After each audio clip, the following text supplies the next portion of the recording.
નચિકેત, અમે તારા વિશે કંઈક વિચાર્યું છે. મારા વિશે કઈ બાબત? મલ્લિકા, તું જ કે. મને હતું જ કે આખરે મારે જ કહેવું પડશે.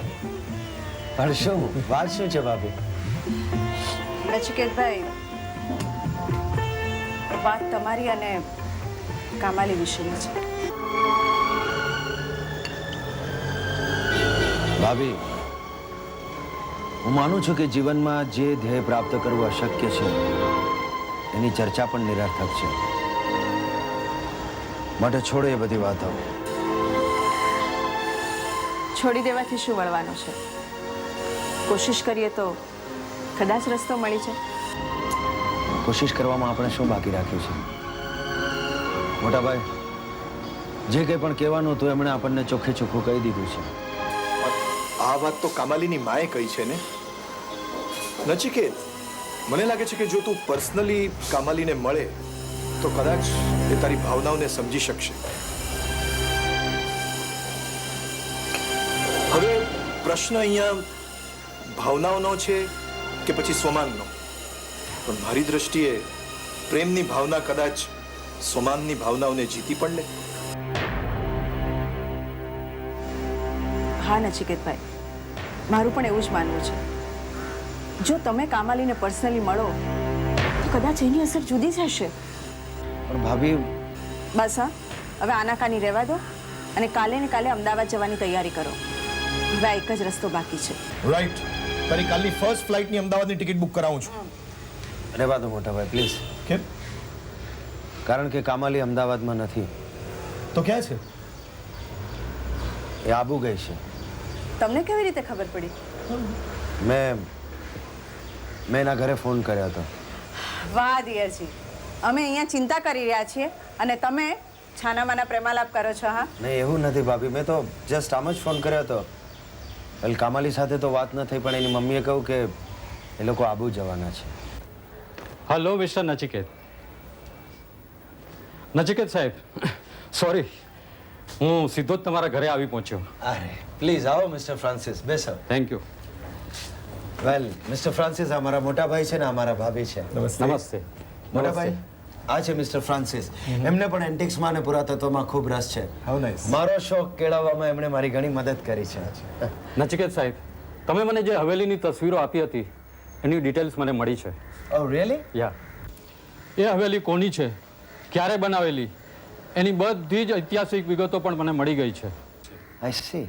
અને એનો રેફરન્સ આ બુકમાં છે. ઓહ ધેટ્સ વેરી ગુડ. ક્યાં છે હવેલી? માઉન્ટ આબુમાં. નચિકેત સાહેબ, હું ઈચ્છું છું કે તમે પોતે એક વખત આબુ જઈને એ હવેલીની મુલાકાત લો તો વધારે સારું થશે. Yes I think you are right mister Francis. Well એ બાબતનો નિર્ણય લઈને હું જરૂર તમારો કોન્ટેક્ટ કરીશ. Sure sir. તો હું રજા લઉં. જી થેન્ક યુ. નમસ્તે. નમસ્તે. નચિકેત, મેં નિર્ણય લઈ લીધો છે. તું આવતીકાલે આબુ જાય છે. પણ મોટા ભાઈ હું નહીં, નો આર્ગ્યુમેન્ટ્સ. તારે આબુ જવાનું છે એટલે જવાનું છે. હેલો વલ્લભભાઈ, નચિકેત આવતીકાલે આબુ જઈ રહ્યો છે તો એના માટેની બધી જ વ્યવસ્થા કરી દેજો. Yes, thank you. So this is final. Okay, ચાલો તો અમે નીકળીએ હવે. જી. નચિકેતભાઈ, આબુમાં તમને તમારી હવેલી પણ મળે અને તમારી કામાલી પણ. All the best. હવે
કમાલી.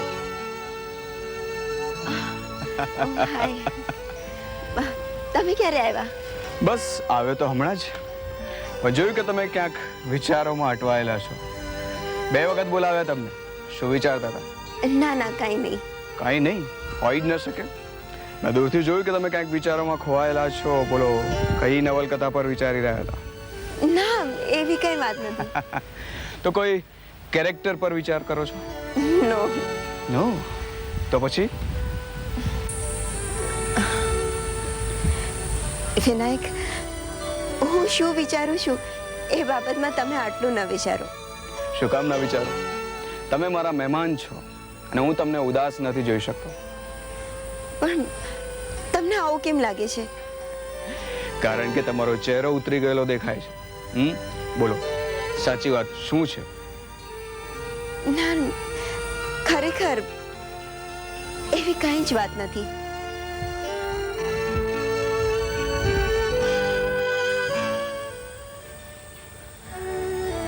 ખરેખર? યસ. ઓકે, તો હું માની લઉં છું કે તમે સાચું કહી રહ્યા છો. અને હું તમને એક વાત કહી દઉં કે હું તમને મારા દોસ્ત ગણું છું. અને હું તમને હંમેશ માટે ખુશ જોવા માંગુ છું.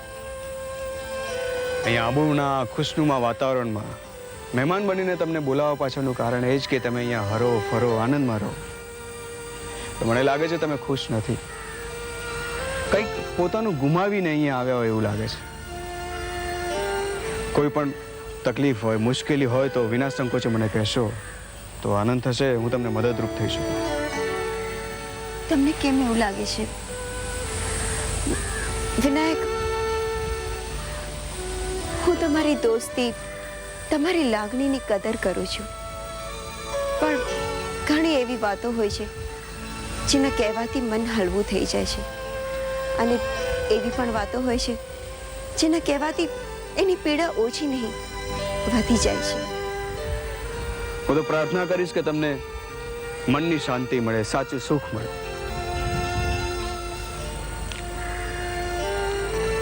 અને હું તો તમને એમ પણ નથી કહી શકતો કે તમારું દર્દ ઓછું થાય. કારણ કે દર્દ જ નહીં રહે તો પછી અભિવ્યક્તિ શાની કરશો? આ દર્દ, આ પીડા એ જ તો તમને સર્જન માટે પ્રેરે છે. યસ, તમે સાચું કહી રહ્યા છો. ઓકે, તો તમે મારી એક વાત માનશો? બોલો. અહીં આબુમાં મારા એક મિત્ર રહે છે જે તમને મળવા માટે આતુર છે. તો એક કામ કરીએ, આપણે એમને ત્યાં જઈએ. નહીં, અત્યારે કોઈને મળવાનું મૂડ નથી. આપણે પછી ક્યારેક રાખીએ. ઓકે, નો પ્રોબ્લેમ. આપણી પાસે એક બીજું પ્રપોઝલ છે. અહીંયાથી થોડેક દૂર એક સુંદર મજાનું લોકેશન છે. પિકનિક સ્પોટ છે. તમને ફરવાનું ત્યાં ગમશે. ના નહીં પાડતા. લાગે છે તમે મારું મૂડ ઠીક કરીને જ રહેશો. એ તો હું કરીને જ રહીશ. ચલો ત્યારે જઈએ. આવો. વિનાયક, તમારી આટલી મહેમાન ગતિ જોઈને મને તો ચિંતા થઈ રહી છે. ચિંતા? કઈ વાતની? તમે જ્યારે અમદાવાદ આવશો ત્યારે હું તમને આટલો ટાઈમ આપી શકીશ કે નહીં? એ તો સામેવાળો મહેમાન કેટલો ઇમ્પોર્ટન્ટ છે એના પર છે. તમે મારા માટે ખૂબ ઇમ્પોર્ટન્ટ છે. Really? Please.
Hello major Digvijay Singh yes speaking. जी नचिकेत मेहता बोलो છો सर ઓ નચિકેત, આવી ગયા તમે? ક્યારે આવ્યા? बस હમણાં જ આવ્યો વેલકમ ટુ આબુ. ક્યાં ઉતર્યા છો? હોટેલ માઉન્ટ વ્યૂમાં ઠીક છે, હું થોડી વારમાં તમારી પાસે પહોંચું છું. મેજર સાહેબ હું પણ તમને મળવા માટે ખૂબ આતુર છું તમને મળીને ઘણી બધી વાતો કરવી છે ખાસ કરીને હવેલી વિશે વાતો કરવી છે ઓકે, તમે ફ્રેશ થઈ જાઓ, બસ હું થોડી વારમાં ત્યાં આવું જ છું. Okay, thank you sir bye bye.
કેમ છો માસી?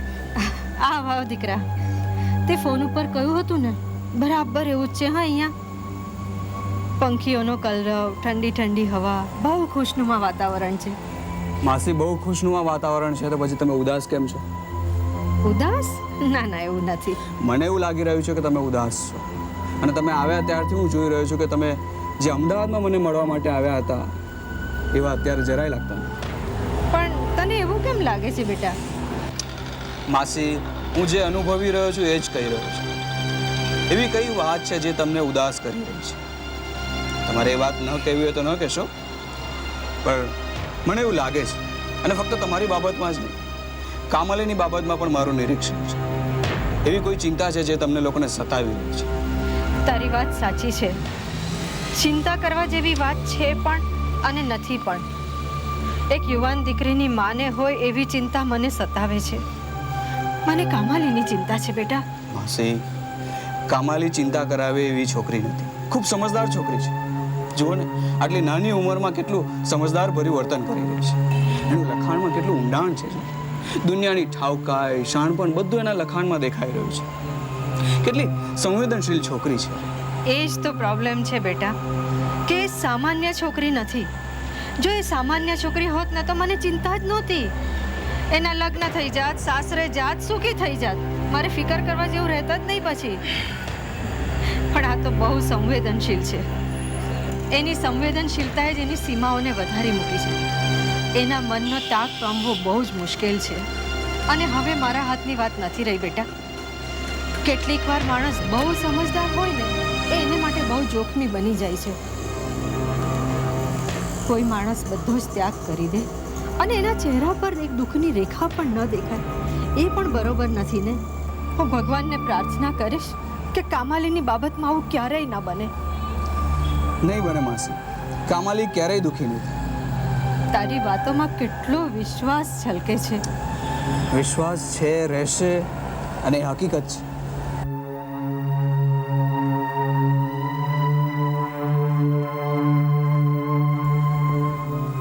ચિંતા નહીં કરશો.